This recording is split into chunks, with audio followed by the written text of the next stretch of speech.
at some point in camp, somebody's going to be getting the majority of the reps with the ones. It's just going to happen, I imagine. And then Sean will, as he said, keep us posted. And they'll try to make it, it'll try to be as seamless and organic as possible. But, hopefully it's obvious. Right. That's the hope. But here's the thing. So let's say the first 2 days of camp, a guy like Bo Nix throws 3 picks and makes some huddle call mix-ups. Like he butchers the vocabulary, and they're frustrated with him. Do all of a sudden you just dump him to the third team overall and say, you Vic Fangio him? Screw it. I can't play with a young guy. Plus, it's screwing up me watching my defense because we have to keep stopping. Is that the best process for your football team? Because that may happen early.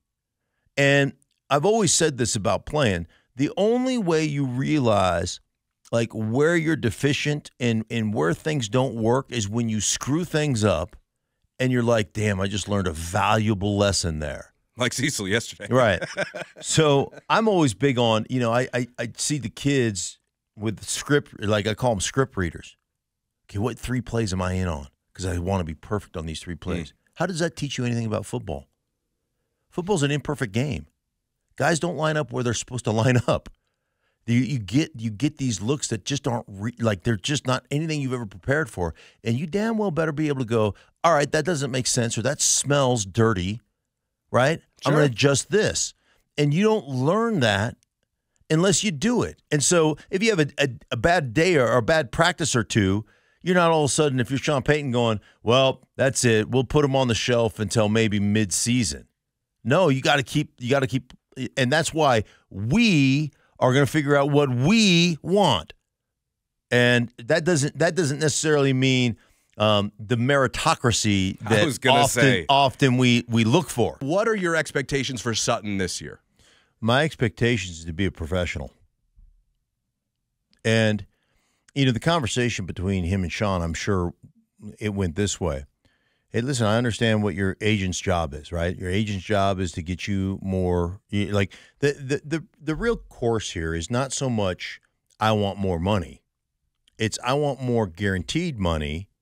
Like I don't want you to change my contract. That's not the issue. So it's not a greed issue. It is. It's a security issue. Okay, fair. Okay, good correction. Good correction. Right. So where he sits is I want security to make sure you guys can't move me. Because you are going on a youth movement, and I can read the room, and I know we're rebuilding. And ultimately, I had 10 TDs last year, but I still, at 50-some-odd catches or whatever it was, I was the 48th ranked receiver, or somewhere in there. Like I'm those numbers off the top of my head, but it wasn't like a. It's like a 50-some-odd catch with a 700, 800-yard year, with 10 touchdowns, remarkable and stuff. But so this is more about security of making sure I have this year without getting cut. And what Sean's response to is don't listen to your agent. I got you. You're going to make this team. So don't worry about that. Go ball. Go show that you're a top-flight receiver. And next year – we'll be willing to sit down at the negotiating table with you, but not this year. And we're not going to give you more guaranteed money because we have no intention of cutting you. Sure. So ease your mind. Now, as a player, that you never ease your mind because you know how shady the business is. I get it. But this is not a Cortland Sutton being greedy. This is Cortland Sutton wanting stability. That's all. I just need to know if he's going to be able to be that guy for Bo Nix, because Bo Nix needs somebody. He needs somebody. Somebody's got to be that guy at the skill positions. I don't think it's going to be Troutman. I mean, that would be nice. I don't think that's it. I don't think his name carries enough cachet. Cortland Sutton's name is the only one whose name might carry enough to really be able to effectively at least help Bo figure things out. And look, he's been worried about his own situation, as he, first of all, deserves to be, should be, but once you're in the building, that C on your chest has to mean something. Correct. And quite frankly, for Cortland Sutton, is this first half of the season really important for him?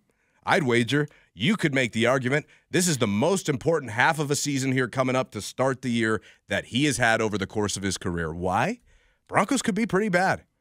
And Cortland Sutton is a prime candidate to be moved at the deadline. Yeah.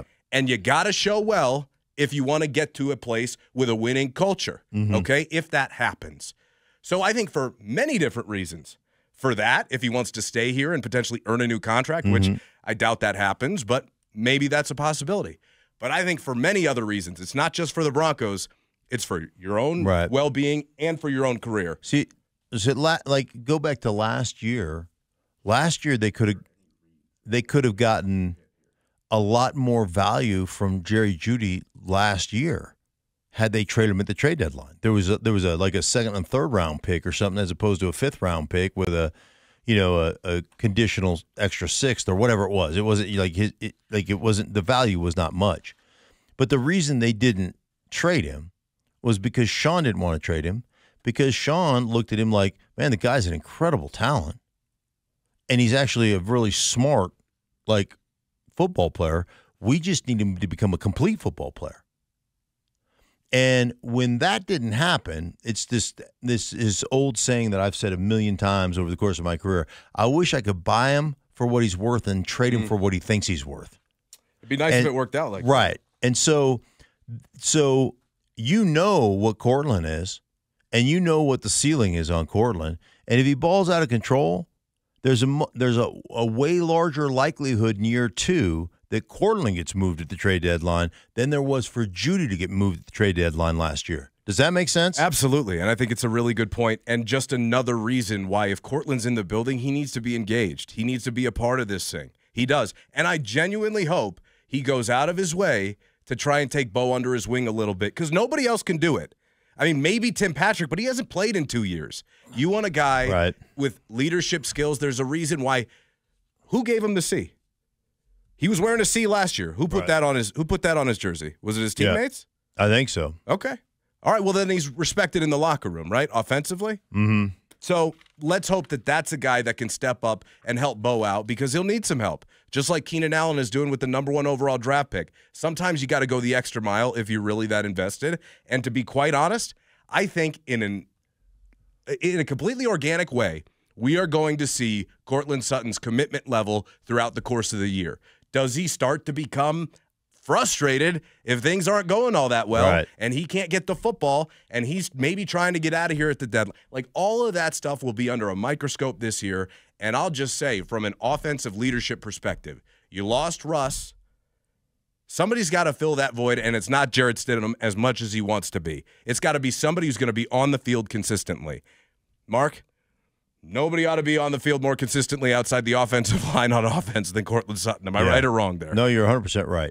You're 100% right. And it'll be interesting to see, if he remains kind of at the position he's played, or if they decide to move him around a little bit and all that kind of stuff. So it's a big year for a huge. I'm with you. It's a huge first 8 weeks for Courtland. Definitely is.